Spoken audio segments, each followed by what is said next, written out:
Hello everyone. इस video में हम डिस्कस करेंगे एक टॉपिक जिसका नाम है आइसो इलेक्ट्रिक पॉइंट या समविभव बिंदु। तो जैसा कि हम जानते हैं कि अमीनो एसिड्स की बात हो रही है और अमीनो एसिड में अमीनो ग्रुप और एसिडिक ग्रुप यानी COH ग्रुप दोनों ही प्रेजेंट होते हैं। और हमने पिछले वीडियो में डिस्कस किया था ज्विटर आयन फॉर्म और ये भी डिस्कस किया था कि अमीनो एसिड के ज्विटर आयन फॉर्म में थोड़ा सा एसिड डालने पर वो कॉन्जुगेट एसिड फॉर्म में चेंज हो जाता है और थोड़ा सा बेस यदि डाला जाए तो कॉन्जुगेट बेस फॉर्म में चेंज हो जाता है। आज हम बात कर रहे हैं आइसो इलेक्ट्रिक पॉइंट की। आइसो इलेक्ट्रिक पॉइंट को डिस्कस करने से पहले मैं आपको बता दूं कि जितने भी अमीनो एसिड हैं उनका यदि मोटे मोटे तौर पर क्लासिफिकेशन किया जाए, वर्गीकरण किया जाए, तो मुख्य रूप से उनको 3 भागों में बांटा गया है। मैं वन बाय वन वो बता देती हूँ आपको। First type of amino acid है न्यूट्रल अमीनो एसिड यानी कि उदासीन अमीनो अम्ल।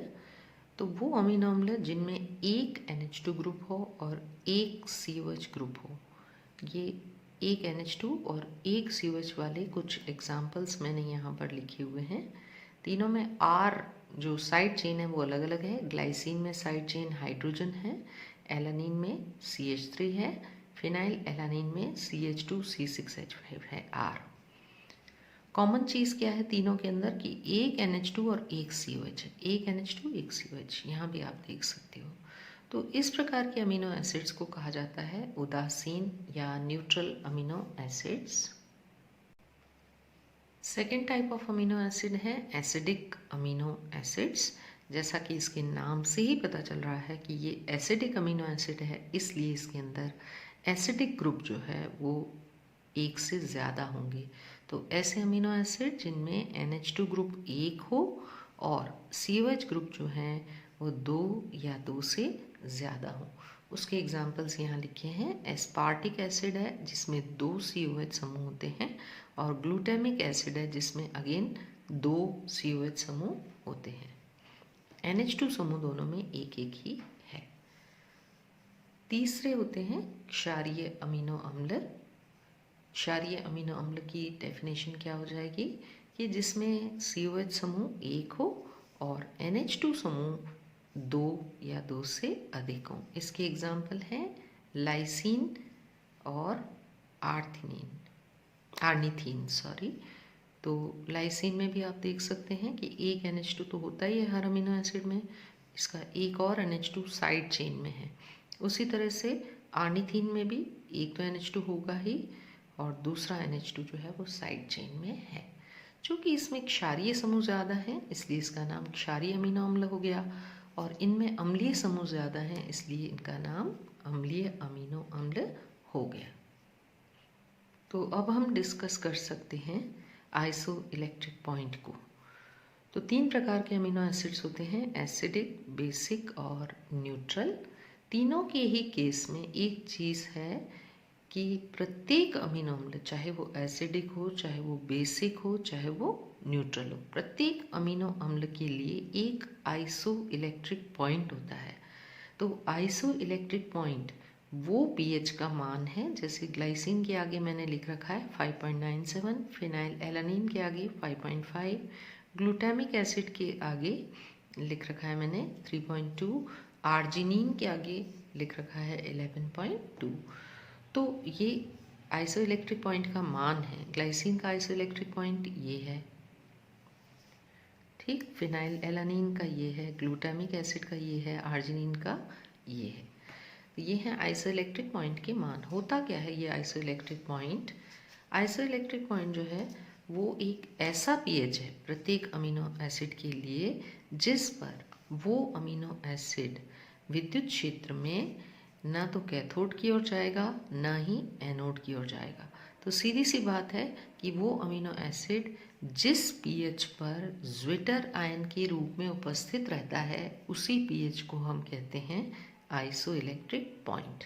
ये हर अमीनो एसिड के लिए अलग होता है बिल्कुल। तो चूँकि सबका आइसो इलेक्ट्रिक पॉइंट अलग होता है इसलिए यदि अमीनो एसिड्स का मिश्रण दे दिया जाए तो उसको हम आइसोइलेक्ट्रिक पॉइंट की मदद से मिश्रण में से अमीनो अम्लों को सेपरेट कर सकते हैं। तो अब हम वन बाय वन डिस्कस कर लेते हैं कि यदि अमीनो अम्ल उदासीन होगा तो क्या होगा, अम्लीय होगा तो क्या होगा, क्षारीय होगा तो क्या होगा। फॉर एग्जाम्पल मैं ग्लाइसिन ले रही हूँ। ग्लाइसिन को मैंने अभी डिस्कस किया था, वो एक उदासीन अमीनो अम्ल है। उसके अंदर एक NH2 और एक COH समूह उपस्थित होता है। तो होता यह है कि जब ग्लाइसिन के क्रिस्टल को जल में घोला जाता है सॉल्यूशन बनाने के लिए, तो ग्लाइसिन जो है वो इस रूप में आ जाता है, यानी कि उसके ऋण आयन की मात्रा अधिक बनती है। ज्विटर आयन रूप में नहीं आता है, ऋण आयन की अधिक मात्रा बन जाती है। तो जल में डालने पर ऋण आयन के रूप में ये उपस्थित हो जाता है। अब यदि इसको ज्वेटर आयन में कन्वर्ट करना हो तो इसके अंदर हम क्या करेंगे, थोड़ा सा एसिड डाल देंगे। थोड़ा सा अम्ल डालने पर जो ऋण आयनों की जो बढ़ी हुई मात्रा है वो संतुलित हो जाएगी, क्योंकि अम्ल डालोगी तो अम्ल जो है वो H आयन देगा और H आयन जाके यहाँ पे जुड़ जाएगा। तो जलीय विलयन में बना ऋण आयन। ठीक,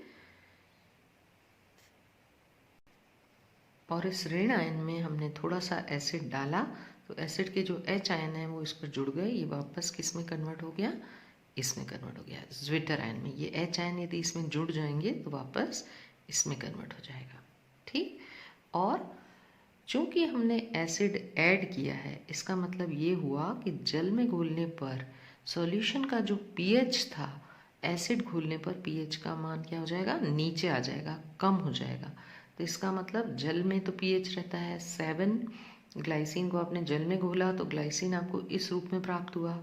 अब आपने उसके अंदर थोड़ा सा एसिड डाल दिया तो pH जो है वो 7 से थोड़ा सा कम हो जाएगा, यानी कि लगभग 5.97 pH पर ग्लाइसिन जो है वो ज्वेटर आयन के रूप में उपस्थित होता है। इसलिए ग्लाइसिन का आइसोइलेक्ट्रिक पॉइंट है 5.97।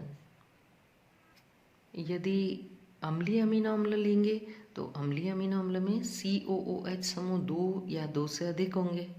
तो क्या हो जाएगा कि उसको भी जब आप जल में घोलोगे तो वो ऋण आयनों की संख्या अधिक होगी। ग्लाइसिन की तरह ही होगा, उसमें भी ऋण आयनों की संख्या अधिक होगी।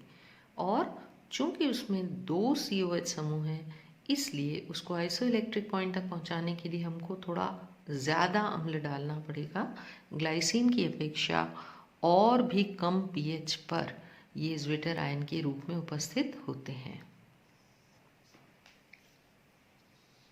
इसी प्रकार यदि क्षारीय अमीनो अम्ल हो तो जैसे लाइसिन है, यहाँ ऊपर एस्पार्टिक एसिड का एग्जाम्पल दिया है मैंने, यहाँ लाइसिन है मान लीजिए, तो उसको जब जल में घोलते हैं लाइसिन के क्रिस्टल को, तो अधिक मात्रा में धन आयन बनते हैं। और धन आयन को यदि न्यूट्रल करना हो तो उसमें क्या डालना पड़ेगा, क्षार, यानी कि pH का मान बढ़ाना पड़ेगा। तो 7 से ऊपर pH लाना पड़ेगा। और हम देखते हैं कि लाइसिन जो है वो 9.7 pH पर ज्वेटर आयन के रूप में उपस्थित रहता है। तो ग्लाइसिन जो पहला हमने उदासीन अमीनो अम्ल देखा, उसका आइसोइलेक्ट्रिक पॉइंट का मान था 5.97, एस्पार्टिक एसिड का 2.8, लाइसिन का 9.7। अर्थात ये तीनों जो अमीनो अम्ल हैं वो अपने अपने आइसोइलेक्ट्रिक पॉइंट पर ज्वेटर आयन के रूप में उपस्थित रहते हैं। और चूंकि ज्वेटर आयन में प्लस चार्ज और माइनस चार्ज दोनों उपस्थित है, इसलिए इस पर्टिकुलर pH पर ये अमीनो अम्ल न तो एनोड की तरफ जाएंगे और न ही कैथोड की तरफ मूव करेंगे। तो ये हुआ इनका isoelectric point. Thank you very much.